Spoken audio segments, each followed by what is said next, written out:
All right, ladies and gentlemen, on Canvas, I have posted your quizzes. If you have missed a quiz, you are going to go to Canvas, click on quizzes. You will see an embedded document. Click on it. You'll see all the quizzes from the week, including list quiz. I've just picked 5 random ones. Write it on a separate sheet of paper inside my classroom. You will see that there is a box that says Bennett's drop-off box. Please put the quiz in there. Paper. You're writing it on paper. Your own notebook paper is perfect. Please submit it there. Everyone in second period is completing. Take out your phones again. We are enrolling in our AP classes. Okay, how many AP exams are you taking for me? 2. You are enrolled in 2 of my courses, ladies and gentlemen. You are taking APGov, APComp. Those are 2 separate classes for me. Okay, so log into AP Central, go to myap.collegeboard.org and log in now, please. Type in your login code.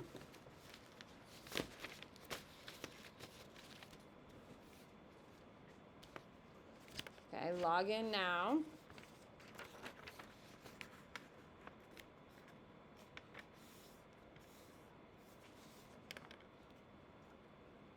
Okay, once you log in, these are the 2 codes. Look for a second, don't start typing them in. This one is for AP US Gov, yes? This one's for AP Comp. They're 2 separate exams. So how many exams do you have to enroll in? 2. So sign in. You don't have a phone still? Okay. Okay, it needs to be done. Oh, it needs to be done. Do you have any way to take a picture? Okay, then you should write these codes down. Okay, huh? Write them down for me. If I don't have a college board, You don't have one at all? I don't know. Have you ever taken an AP course before? Have you signed up for the SAT or the PSAT? No. So I need to make one. You need to make one. Okay, what I need you to do right now, though, I need you to take a picture of this. Okay, take a picture of that first and then start doing it. Do I just use my own person? Okay, so, yes. Okay, so look at me. This is really important. And this is going to sound crazy, but I need you to listen completely. You need to use your full government name, completely and utterly. You need to make sure all of the information that you are putting in on College Board is accurate. Take the time. Whatever email you are using for the account, you need to make sure it is a good one and a reliable one and something that you actually use. Why am I saying this to you and why is it so important is because you're going to work really hard for these 2 classes all year, and if you screw up your login information, you may not be able to find your test results, which means college doesn't find them, and it's kind of lost in the system. Do you see how important it is to make sure? So take your time, go through full government name. And write it down because you're going to be using it. What year are you? Oh, I'm sophomore. You're a sophomore? Yeah, you'll be using it for 2 or 3 this year and the next 2 and kind of going through. So we have both codes, right? Yes, because you should have enrolled in 2 AP exams for my class. Okay, thumbs up, thumbs down. You've enrolled in 2 AP exams. Thumbs up, thumbs down. I'm just looking. Hello? Leo, thumbs up, thumbs down, man. Okay, what's wrong? Oh, okay. Well, did you write down the code? Well, if you can't see, Leo, then you can't sit in that seat. Doesn't that make a ton of sense, Leo? Perfect. We'll move you right now.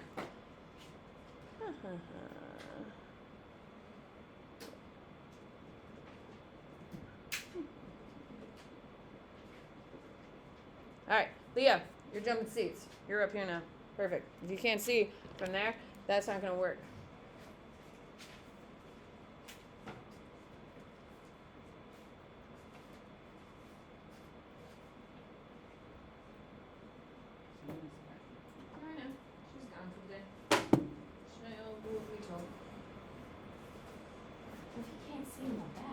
He can't stay in the back. All right. How's the view now? You got an outdoor view? Closer to the board? It's a pretty good spot. Sorry. All right. Well, can't make everyone happy. Here we go. So I need you to copy down these two. Are you in? Did you sign up? You gotta make an account? Okay, this is a huge priority. It needs to be done today. Okay, as soon as you get home. Yes. Okay. Okay. It needs to be done today, yes? Yeah, why are you waiting to tell me you can't sit there? We've done a ton of writing. Will you just say everything so that I just really get this thing? Well, I do appreciate that. But yeah, we need this. Okay. I'm gonna give you thumbs up, thumbs down. Who has enrolled in 2 AP classes? Thumbs up, thumbs down. What is that? What's happening over here, Dean? There was like no definitive movement at all. Once I get to my house. Okay, so that's thumbs down, dude. That's what I'm looking for. I'm looking for an evaluation of how things are going. What is happening here? Okay. Are you in? You're not in. You haven't enrolled yet. So you're thumbs down, dude. Alright. I'm going to give you, I'm going to set a timer right now. You have 2 minutes. Actually, you 1 minute to finish up where you are, because I got to go. Stopwatch. Okay, I'm giving you 1 minute wherever you are. You need to have your codes logged into. Needs to be done today.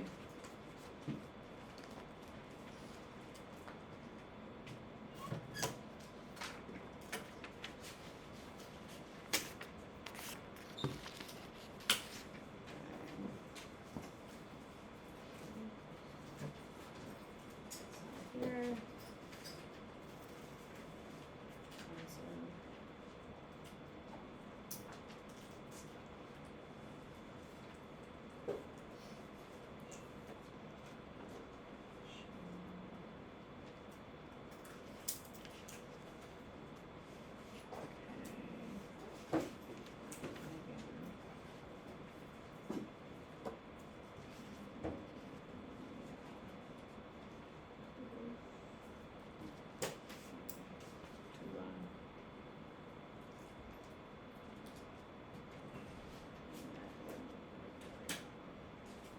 All right, 3, 2, 1. This is the second period. Perfect. All right.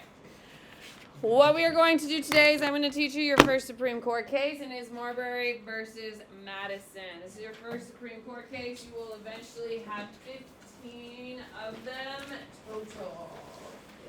15. Okay?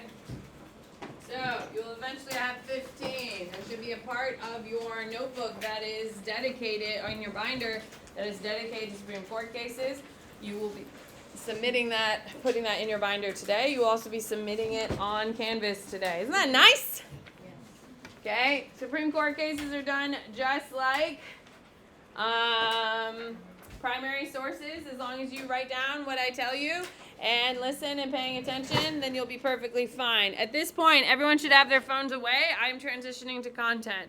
I am telling you right now that Marbury versus Madison will absolutely be on your AP exam in some way or fashion, whether it's in the multiple choice or it is in your essays.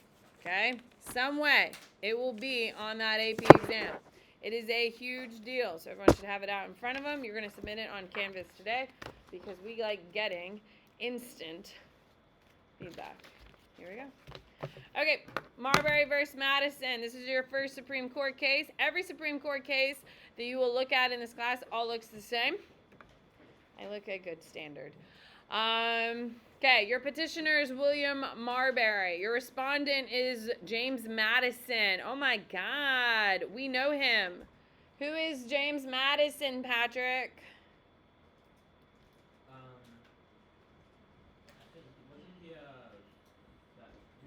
He is a Federalist, and that's exactly what I wanted. He is a Federalist, so is he pro or anti-Constitution? Pro-Constitution. Okay, so he's also helped create the Constitution. He's like kind of a big deal. Okay, now so there's a teacher in Hillsborough County, I won't tell you what school, who teaches APGov, who shows Hamilton, the play, twice. in between August and December, and that's how they teach APGov. Like, they really do nothing else except watch Hamilton twice. He told me with a straight face, the first time they just get to enjoy it. The second time they learn from it. Oh, okay. Shit. I can only imagine. With that being said, ladies and gentlemen, we will not be doing that in this class. I think that is obviously clear from, a week and a day in. What I am telling you, if you haven't watched it, you should, because it will help. Because a lot of this is what is in Hamilton, and the next 5 weeks of content, I can tie it to Hamilton, and I will tie it to Hamilton because most of you have seen it. If you haven't seen it, you should see it, not because I'm teaching it to you, because that's dumb and stupid and will not get you to pass the AP exam. But it will give you some foundation to kind of tie things and help it make it easier to remember certain facts. Is everyone clear on that? By watching Hamilton, you will not pass this AP exam. Just want to put that out there. You will not pass because you watched Hamilton maybe twice, but it will help you kind of have a little bit of a basic foundation. Here we go. The location, is that the White House? Because they haven't built a Supreme Court building yet. Because it's 1803. Remember, this doesn't pass. What year does it pass? What year is it ratified? I should have said ratified. 1789. Okay, we're in 1803. So are we early on or are we well into it? We're pretty early on. Okay, so a thing you should know, this is the first significant Supreme Court case. This is your first significant Supreme Court case. Did I say it's the first Supreme Court case? No, it is not. Keep in mind, we're transitioning from the Articles of Confederation to the Constitution. There's going to be lots of problems. People are going to go to the court a lot to try to figure out. States are going to argue with each other over it, which is what the Supreme Court was originally created for. But historically, this is the first major Supreme Court case, historically. There's plenty of other ones ahead of it. It's not the first, but it's the first significant one. Here we go. Thomas Jefferson defeated John Adams in the 1800 presidential election. If you watched Hamilton, you would know that. Okay, what is special about the 1800 presidential election? Does anyone know? Jefferson defeats Adams. What is special about it? If you're a senior, oh, my seniors are gone. Wait, my back half seniors. What do you got for me, Eve? I think it was with the vice president. It was supposed to be the runner-up. Yes, Jefferson's not going to have Burr. Yes, that's true. But what's the big significance of the election overall? No one knows? Okay, this is why it's a big deal. It is the first time a loss occurs, and it will change parties. Change parties in power. Okay, that's why it's a big deal. Okay, so who is the first president of the United States? George Washington. Everyone should have known that very comfortably. George Washington is our first president. He gets appointed by Congress, essentially, to be president for the first 4 years. After 4 years of the government being in place, they hold their first general election, and guess who wins in a resounding win? George Washington. So he gets his first 4 years appointed by Congress. Second 4 years, he wins in an election. And after 8 years, he resigns. If you watch Hamilton, you'll see that too. Okay, so he resigns. His vice president is who? Who is George Washington's vice president? John Adams is his vice president. So George Washington serves 8 years, steps down. John Adams gets elected to be president. Okay? John Adams is a terrible president. He's a very brilliant man. Absolutely. Astoundingly brilliant. But he hates when he feels respected, and he's super petty. Like, petty as shit. Like, to the end of his grave. Will hold a slight. He hated Thomas Jefferson from just before the American Revolution, and he never spoke to him, even though they were in the same rooms about 2/3 of their lives. Yeah, and the last words Thomas Jefferson uttered before he died was, "Even in death, Jefferson beats me." Because he thought Jefferson actually is going to outlive him, but actually Jefferson died because they died on the same day, July 4th. On the 25th anniversary. Isn't that cute? No, fine. Anyway, so Thomas Jefferson, John Adams was a terrible president. So he wins election. He gets his 4 years. He goes for his second re-election and loses. So the party of Washington has officially lost. And now, Thomas Jefferson is a rival of that party. He's an opposite party. He wins election. So now we're shifting parties from one party to the next. Now, we just transitioned in 2020. How did that go for us? From one party to the next. Was it super smooth? No, absolutely not. January 6th is part of that whole thing. Okay? So, not very smooth. Same thing here in the 1800 presidential election. It's disastrous. Like almost sinks the Union. Okay? And we're in our first major transition of power. Okay? So, the 1800 presidential is the first shift between parties. One party loses, the other party comes into power, and it's the first time we're seeing this, hopefully, peaceful transition of power. Before Jefferson took office on March 4th, 1801, Adams and Congress passed the Judiciary Act. Okay? What is the time period after Adams lost, but before he leaves office? It's an L word. What is that time period? When a president is in office, but they don't have really anything to do. They don't have any real power because, like, it's in a weird pace. It's called a lame duck. Okay? The term is called lame duck. They have power, but they don't have power going forward. It's kind of a weird time for presidents. Okay? It happens with every single president. Obama had some weird things go on in his lame duck period. Who's the last 8-year president? Okay. Trump had some weirdness in his lame duck period. All that stuff. Anyway. Okay.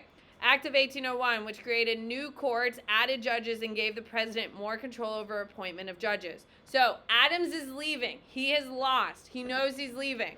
He knows his party is out of power. So he creates the Judiciary Act, and he shoves a bunch of judges in new places all across the country. What political party do you think all of these new judges are? Adams' party or his rival Jefferson? Adams. So he starts shoving all of these new judges in his political party, knowing that it'll kind of screw up Jefferson, right? Okay. Gave the president more control of appointments. The act was essentially an attempt by Adams and his party to frustrate his successor. Is that what we want to hear as the people of the United States? No. Okay? As he used the act to appoint 16 new circuit judges and 42, he created new judgeships, and created new justices of the peace. The appointees were approved by the Senate, but they would not be valid until their commissions, okay? Now, keep in mind, all of these new judges are in Adams' party. Okay? It's all Adams' party because he hates who? Jefferson. Okay? So, here we go. William Marbury had been appointed Justice of the Peace by the District of Columbia. So, who appointed Marbury? Adams appointed him. So, that's how Marbury comes into this. Adams appointed Marbury to be Justice of the Peace in the District of Columbia, but his commission was not delivered. What's a commission? It's money. It's how you get paid. Okay? So, Marbury gets appointed to be District of Columbia, but he has to get paid. Okay? And Marbury petitioned the Supreme Court to compel the new Secretary of State, James Madison. Now, James Madison is under whose presidential reign? Jefferson. So, Marbury gets appointed to this position. He's very excited, buys a new suit, whatever. In my head, he bought a new suit, right? He got a new fancy position. He goes to work every single day, but he hasn't gotten paid. So, Jefferson takes office. Madison is announced as the Secretary of State, and he's like, hey, you should pay me. And Madison's like, I'm not paying you. You shouldn't be there. And he's like, well, screw you. I'm going to the Supreme Court. So, he goes to the Supreme Court, and he says, hey, they haven't paid me yet. I need my money. So, they go to court. Marbury, joined with 3 other situated appointees, petitioned for a right of mandamus, compelling the delivery of the commissions. So, Marbury wants to get paid. Madison says, no, I'm not paying you because you shouldn't be there. Why does Madison think he shouldn't be there, Jade? Why does Madison think Marbury shouldn't be there? Adams, as Adams was what? Well, as Adams was leaving, he shoved all these people into positions. Now, that's the background of the case. We'll always have the big questions, and then we'll have the conclusion. Okay? The big questions: do the plaintiffs have a right to receive their commissions? We're going to see what it is. Can they sue for their commissions in court? We already know that answer. The answer is what? Because we're reading a Supreme Court case, so clearly it is. Does the Supreme Court have the authority to delivery of their commissions? So we're going to see that argument. Okay, so here's the conclusion. This is how it all worked out. The court found that Madison's refusal to deliver commission was illegal. Okay, so Madison was breaking the law. If you're a government employee, you're entitled to get paid. Yeah. So the Secretary of State can't say, Samantha Bennett, I don't like you. You're not getting paid this month. Okay, that's illegal. That's discrimination. You cannot have it. So Madison is founded guilty, but here's the kicker. But did not order Madison to hand over Marbury's commission via writ of mandamus. Instead, the court held that the provision of the Judiciary Act of 1789 enabling Marbury to bring his claims to the Supreme Court was itself unconstitutional. Okay? So, you need to know that Madison is guilty of not paying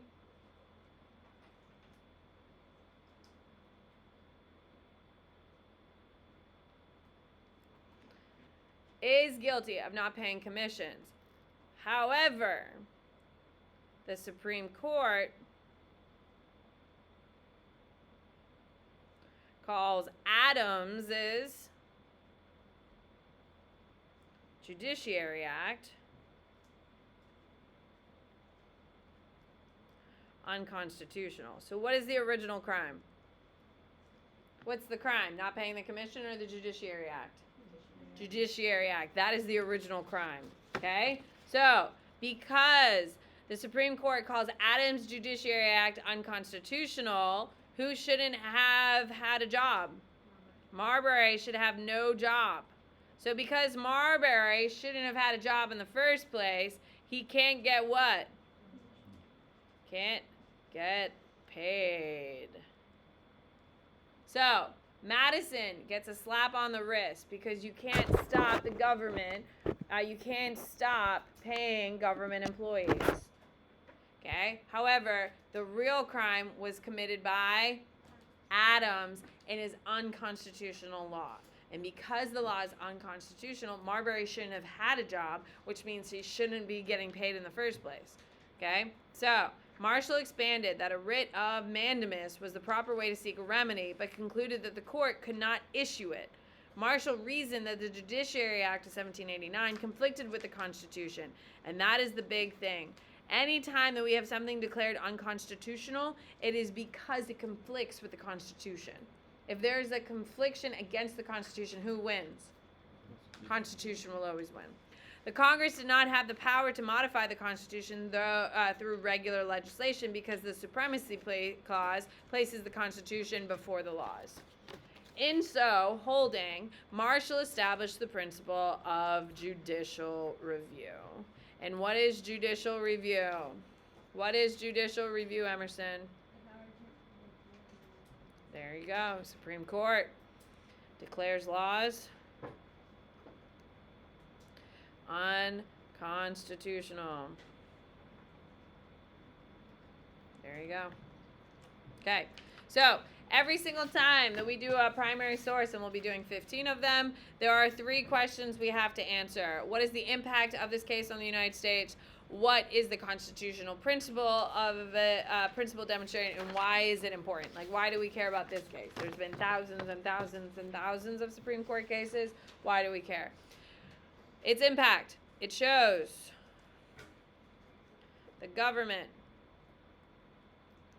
is being held accountable. Do we like that? Yes. Now, you know for a fact if you break a law, are you going to get in trouble? Hell yeah. Aren't we glad that the President of the United States, in this case Adams, broke the law and is now being held accountable? Yeah, it's being declared unconstitutional, and he will be held accountable for breaking the law and being held accountable to the Constitution. Even the president. And that's the best part.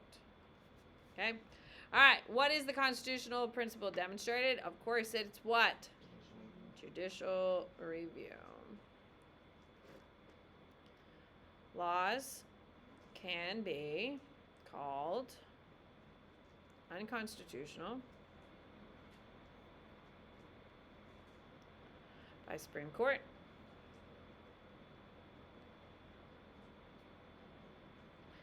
It is a check in power against executive and legislative branch.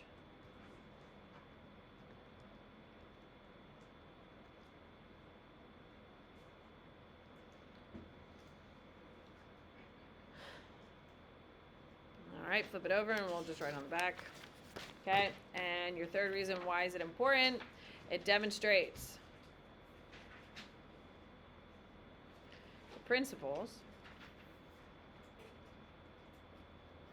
checks and balances,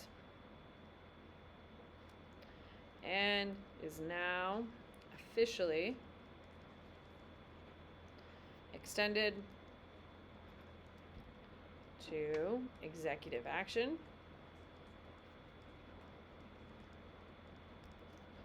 This gives the Supreme Court huge authority over the other two branches. There you go. And that's it. All right, I'm going to give you exactly 1 minute to submit this to Canvas right now. If you log in to Canvas, you can take a photo and submit it right now for points. I'm going to add it to my list because now you're accountable for it. Yes! Marbury versus Madison.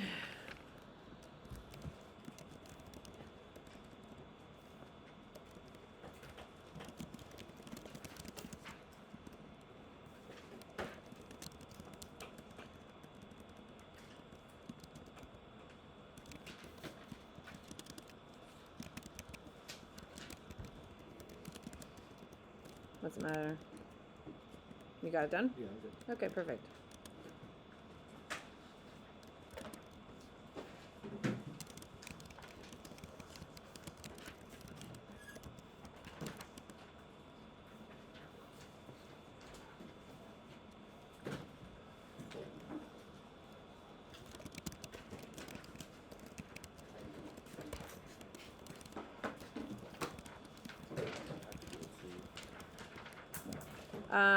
Can you submit it at home? I want you to hold on to it. That's the key. You know what I mean? And I'm doing this at the moment. If I was in my grade book, I would do it. Give me a minute. Maybe I'll do it then. How much time do I have until class ends? 5 minutes. Okay. You should go to your list and add Marbury versus Madison. You can copy what I have or simplify something else. Okay. Outcomes.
Okay, I hope that you are seeing that I am trying to give you a bunch of information, yes?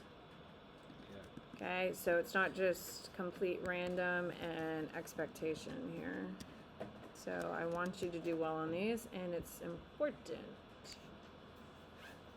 Okay.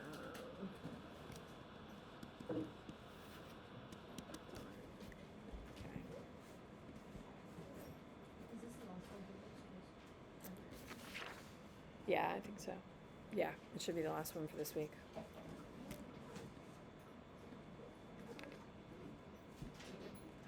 Copy. Hmm? I'm just wondering if they take the Constitution in one box. That's okay if it's multiple boxes. It's whatever you need to do, but I tried to make it small so you could like, yeah. And now it's in your list quiz. Oh yeah, oh yeah. Okay, friendly reminder, you have a focus due on Thursday. Yes, raise your hand if you've actually worked on your focus. If you haven't worked on your focus, you should. It is going to take you longer than you think, and it is a really, really long one. You've had 2 weeks to do it, so I have very little sympathy if you can't get it done. And you have a vocab quiz on 1 through 20 on Monday. So it's the same words that you've already done before. It will be a different quiz. It's not like a copy-paste of what I did before. I can ask you any question I want. Sounds good? Nice. How much time do I have now? Can we do something or no? Yes, sir. I don't think I got the focus thing. Oh, I have it right here. 1 minute. It's right here, my love. If you do not have a focus, you need to grab one from the front. It is literally right here. What's up? Say what the. Yeah, dude. It's literally it's in the box. If you don't have a focus, grab one from the front. They're always on Canvas as well. If you look in your embedded, look inside, just look up here. Every week when I post like the focus, embedded is the focus as well. So if you're at home or you lose it, you can always print it off at any time. Okay.